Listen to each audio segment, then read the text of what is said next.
The crash beneath the snow. The mountain patrol told him to turn around. The storm was thickening. The roads were vanishing under ice, and nothing good waited higher up the ridge. Frank Miller listened in silence, gave a short nod, and continued on anyway. Winter ruled the outskirts of Denver like a held breath. Snow swallowed sound, light, even memory, wrapping the forest in a pale stillness that felt less peaceful than watchful. Frank stepped out onto the frozen porch of his remote cabin just as dawn bled weak color into the sky. At 62, he still carried the broad frame of a former soldier, though years of solitude had bent his shoulders forward, as if the world itself had grown heavier. Frost curled from his lips when he exhaled, drifting away like the ghost of the man he used to be. Beside him stood Rex. The German Shepherd was 6 years old, large and powerfully built, his coat a mix of deep black and steel gray that caught even the faint winter light.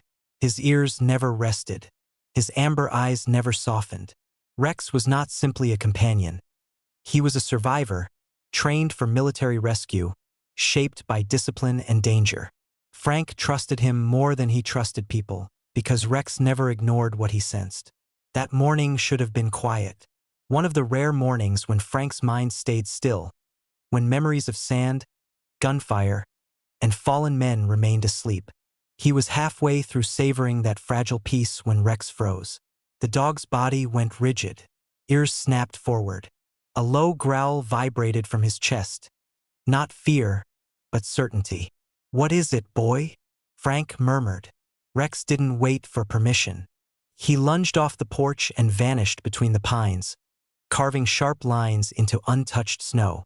"Rex, slow down," Frank shouted, already moving, though his knees protested with every step. Cold air burned his lungs as he pushed deeper into the forest.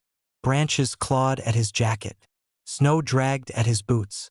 The woods no longer felt silent. They felt alert, as though something unseen was holding its breath. Then Frank smelled it. Burning fuel, hot metal, wrongness. He burst through the last line of trees and stopped short. Below the ridge lay the wreckage of a small aircraft, torn apart and half buried in snow. Its fuselage was split open like crushed foil, wings twisted, one engine still sparking weakly as smoke spiraled into the pale sky. Dark oil stained the white ground like spilled ink.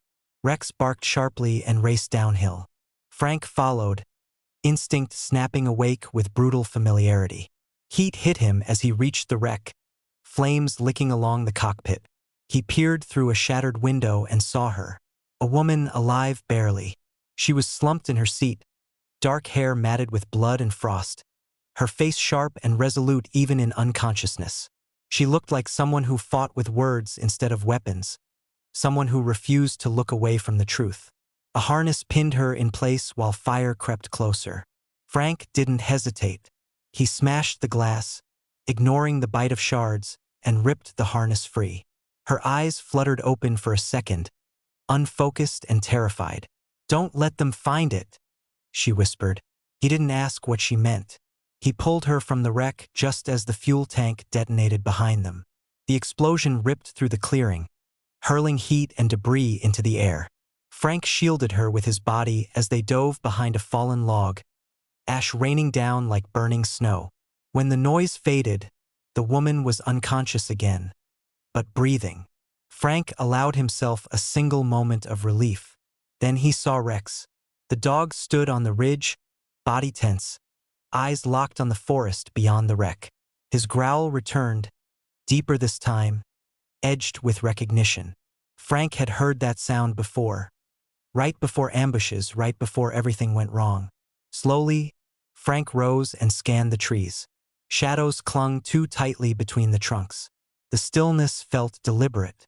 "Is someone there?" he called out. No answer came, only silence, thick, heavy, and wrong. Frank lifted the woman into his arms and began the climb back toward the cabin.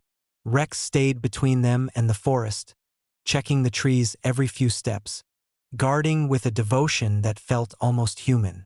Deep in his chest, beneath old scars and older regrets, Frank felt the truth settle like fresh snow. The crash wasn't an accident, And whatever the woman had been carrying was worth killing for. The truth buried underground. Melanie Brooks woke to warmth and distrusted it immediately. The ceiling above her was low, built from dark wooden beams scarred by decades of hard winters. Pine resin scented the air, mixed with smoke from an iron stove crackling somewhere nearby. Pain greeted her before memory did. Her ribs ached with every breath, and a sharp pulse throbbed behind her temple, steady and unforgiving. For a moment, she didn't know where she was. Then the past crashed back in fragments. The flight through the mountains, the sudden interference screaming through her headset, the controls locking beneath her hands. The hum, deep, unnatural, vibrating through the fuselage. And then fire, snow, and a man with steel-gray eyes pulling her from the wreck. She tried to sit up too quickly and hissed in pain. Across the room, a chair scraped the floor. "You're awake," a man said. His voice was calm, controlled, the way soldiers speak when emotions are a liability. "Don't rush it. You took a hard impact." She turned her head. Frank Miller stood near the stove, broad-shouldered despite the years, his posture guarded as if danger might step out of the walls themselves. His hair was dark but streaked with silver, his face lined by weather and war rather than age alone. His eyes held concern, but it was buried beneath caution. "Where am I?" she asked, her throat raw. "My cabin. Outside Denver," he replied. "You went down in the forest. My dog found you." As if summoned, Rex stepped into view near the doorway. The German shepherd's amber eyes studied her carefully, not hostile, but evaluating. His black and gray coat bristled faintly, alert to everything beyond the windows. Melanie swallowed. "Thank you for saving me." Frank handed her a dented metal cup filled with steaming water. "Drink. Slow." She obeyed, letting the warmth settle. Silence stretched between them, heavy but not awkward. The cabin was sparse. Maps pinned to the walls, boots drying by the stove, a rifle mounted above the mantel. A life stripped to essentials. "You weren't sightseeing," Frank said finally. "Flying alone through those mountains." "Why?" Melanie's fingers tightened around the cup. This was the moment she had been dreading, the moment when survival meant sharing a truth that could get someone else killed. "My name is Melanie Brooks," she said. "I'm an investigative reporter." Recognition flickered in his eyes, brief but sharp. "I was following a lead," she continued. "A source contacted me, anonymous, but credible. They claimed there's a facility hidden under these mountains." Frank's jaw tightened. "What kind of facility?" "An illegal one," Melanie said. "Controlled by Alexander Vale." Frank stiffened. "The billionaire funding the conservation projects?" "Yes," she said, bitterness creeping into her voice. "Those projects are a cover. They're mining restricted minerals, materials with military applications. Dangerous ones. Everything is underground, hidden from satellites and regulators." Frank studied her, weighing delusion against truth. "Why you?" he asked. "Because someone tried to expose them," Melanie said quietly, "and disappeared. Before they vanished, they sent me data, coordinates, shipping logs, diagrams. I was trying to confirm a ground-level transmission relay when my plane was jammed. That wasn't weather. Someone shut me down." Rex let out a low, uneasy sound, pacing the room. "They're using low-frequency modulators," Melanie went on. "Powerful enough to knock aircraft out of the sky. I think I flew too close." Frank looked away, memories stirring behind his eyes. "You need a hospital and law enforcement." "No," she said sharply.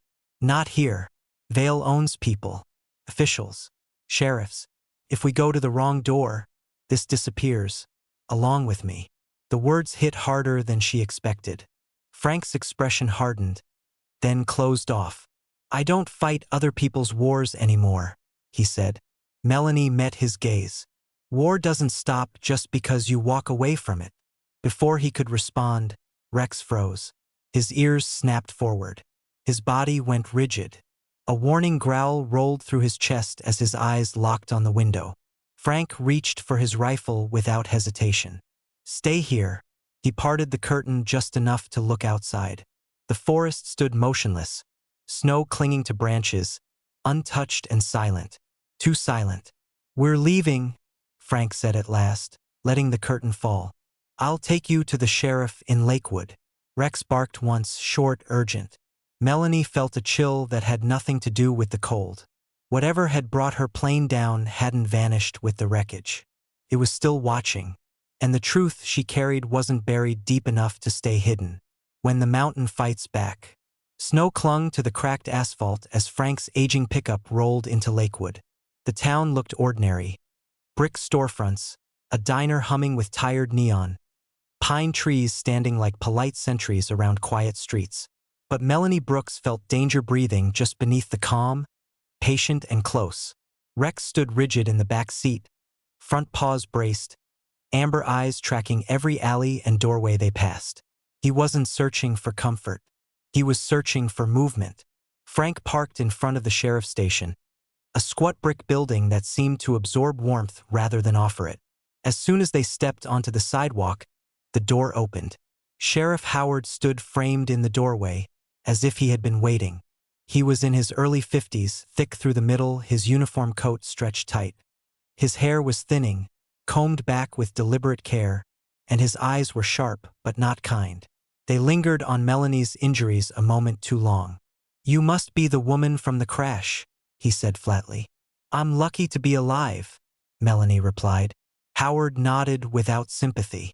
"Interference reports came in this morning. Happens up here every winter. Dead zones. Mountain flying's risky." "This wasn't weather," Melanie snapped. "My systems were jammed. I need a search team at the crash site. There's evidence of an illegal operation under those mountains." Howard folded his arms, exhaling as if indulging a child. "Evidence that burned up in an explosion?" Frank stepped forward. "She's telling the truth." Howard's jaw tightened. "I respect your service, Miller, but there's no conspiracy here." Rex growled. Not at the sheriff, but toward a narrow alley beside the station. Shadows pooled thick beneath a sagging fire escape. The dog's fur bristled, tail lowering into a predator's stance. Frank followed Rex's gaze. For a split second, he thought he saw movement. Then nothing. "Control your dog," Howard snapped. "Rex doesn't react without reason," Frank said. Howard's patience snapped. "This conversation is over." As they turned away, Rex barked sharply, a warning that echoed off brick walls. Frank didn't wait for permission. He guided Melanie back into the truck and drove. "We're not going home," he said once the station disappeared behind them. Melanie stared at him. "Then where?" "You said there was a signal source," Frank replied. "Let's find it." The forest swallowed them again. Miles later, Melanie's scanner began to pulse, crackling with life. Frank pulled over as Rex leapt from the truck, leading them through knee-deep snow. The trees opened onto a clearing. A chain-link fence rose from the earth, crowned with rusted barbed wire. A faded sign hung crookedly, "Private Research Zone. Authorized personnel only." Fresh tire tracks scarred the frozen ground. Too heavy, too industrial. Rex found a breach in the fence and looked back, waiting. Inside, concrete slabs and torn cables littered the ground like the bones of a dismantled structure. Melanie knelt, scanning the soil. "They tore it down," she whispered. "Whatever was here, it wasn't meant to be seen." Rex suddenly stiffened, staring at the ground beneath his paws. Frank knelt and pressed his hand to the frozen earth. He felt it. Faint vibration. Steady. Mechanical. "It's still active," Melanie said, her voice tight. "They found the hatch beneath a cluster of rocks. Metal, reinforced, worn from use." Frank hesitated only a moment before hauling it open. Cold, stale air rose from the darkness below. Rex descended first. The tunnel beneath the mountain pulsed with dim red emergency lights, concrete and steel cutting through ancient stone. The deeper they went, the louder the hum became. Rex stopped suddenly, nose to the dirt. Frank dug with his bare hands until they struck flesh. A man emerged from the earth alive, barely. His name was Peter Allen. an engineer who had tried to leave Vale's operation. He spoke of weaponized minerals, signal modulators, disappearances. Then Rex growled again. Footsteps echoed through the tunnels. Voices. Armed men. They ran. Emergency lights strobed as they fled deeper into the mountain's veins. Boots slipping, breath tearing from their lungs. Peter guided them toward a secondary shaft, a route Vale's men didn't expect. They burst back into the storm higher up the mountain, wind screaming, snow blinding. Melanie activated her uplink, hands shaking as the signal struggled to break free. Figures emerged from the whiteout, armed, relentless. And then Sheriff Howard stepped forward, gun raised. Rex launched. The shot went wide. Frank tackled the sheriff, years of combat muscle memory surging back to life. Above them, helicopter blades thundered through the storm as federal forces descended. Guns trained, orders sharp and final. It ended as suddenly as it began. Later, as sunlight broke through thinning clouds, Melanie looked out over the snow-covered peaks. The truth was no longer buried.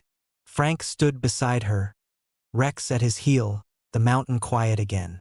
But it hadn't stayed silent without a fight.